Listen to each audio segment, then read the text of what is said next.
Hello there and welcome to the studio roundtable today on leadership triage. What skills do CMOs need to prioritise for 2023 and beyond?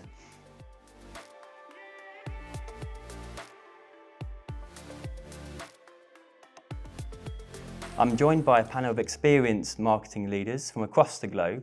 Thanks all for joining me today.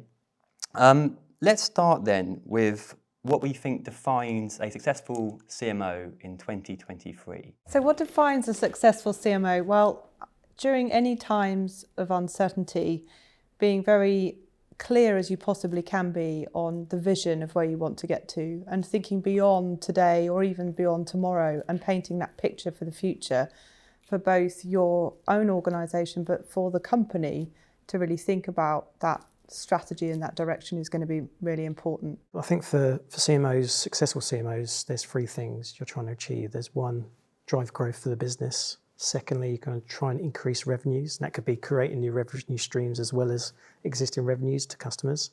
And thirdly, it's about enhancing brand value and the brand. But the backdrop is we are operating in a very uncertain economic time where there's headwinds that you need to navigate. Marketing has been one of the disciplines that has changed the most over the past years. So my colleagues has talked about digital transformation, AI, ML, analytics, customer behavior. So we know that it's the age of disruption right now. So the only certainty that we have is that it will continue to happen and change. And I see many aspects for CMOs to be successful. How would you identify the main challenges today for marketing in 2023? What stands out for you? Today, the customer is king. They're more informed than your salespeople, so that gives you another challenge. There's also a myriad of different options for them to choose as a supplier or when they buy. So no longer do customers get in line, you serve them and do modernisation of your supply chain to support that demand. Now you're fighting for every customer to win. And you need to ensure you're driving value and position yourself to win in this age of disruption. Because essentially, if you've got a strong brand, you can enter any market. That's what digital disruption has enabled today. We've been really focusing on what we call sort of be more, but do less. So we want to add more impact, but actually do less things. So we often think about prioritisation as just completely stopping things, but we're thinking about the things that we do, we really want to add that more impact. And I think that will have an impact on our business, on our customers, but ultimately on the talent to make sure that we retain that talent. How much do you think that kind of company size, that sector, even the region, impacts that level of prioritisation that you need to do? Bigger organisations are having to re-engineer how they go to market, partnerships, ecosystems, community, rather than traditional demand generation. And then so it varies depending on kind of the size of organisation, but the economic headwind is the essence of everything.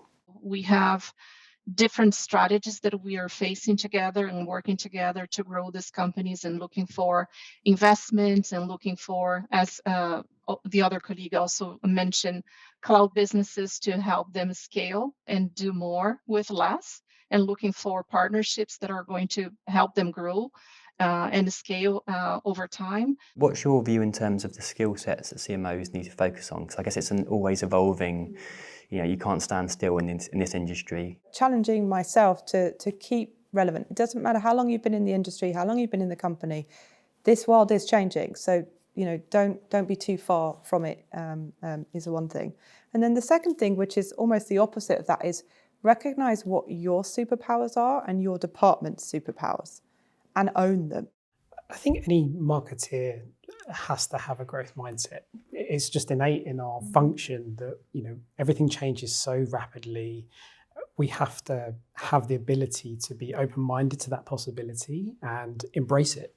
And so I think it's in our DNA to have that essence. It's very easy to go straight down to I deliver a product or a service.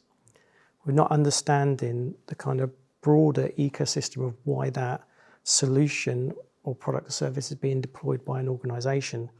And you almost need to get to a higher order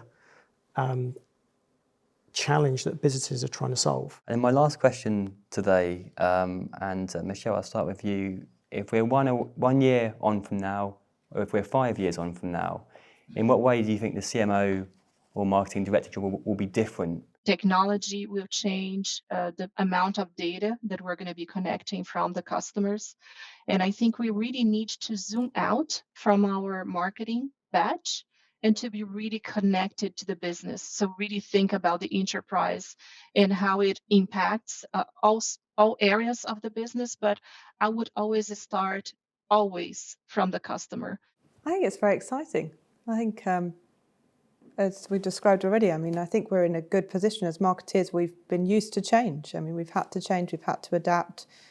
We're very customer focused.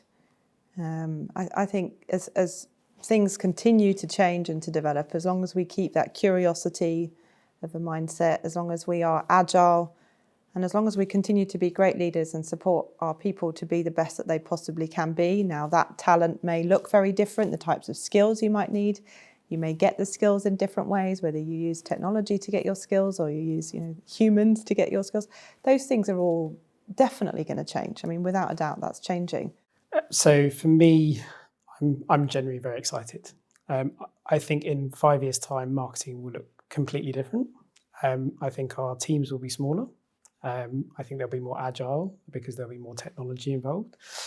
I believe that AI brings marketing to the fore when every technology is doing similar things and using the same data sets.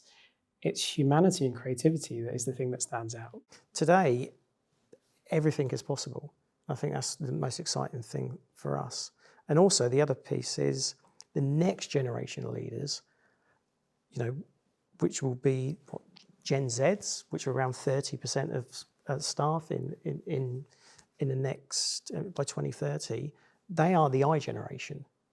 They've lived with technology. We've had to learn it, right? We've lived through these evolutions, but the mindset's going to be completely different. Their values proposition is completely different from the way they value who they even want to go work for. They want to work for purpose, right? So even that mindset is changing. You spoke about growth mindset. It's the whole way that business operates and talent comes into your organisation is going to change. Thank you so much for joining me at this round table at the studio today. Really interesting conversation.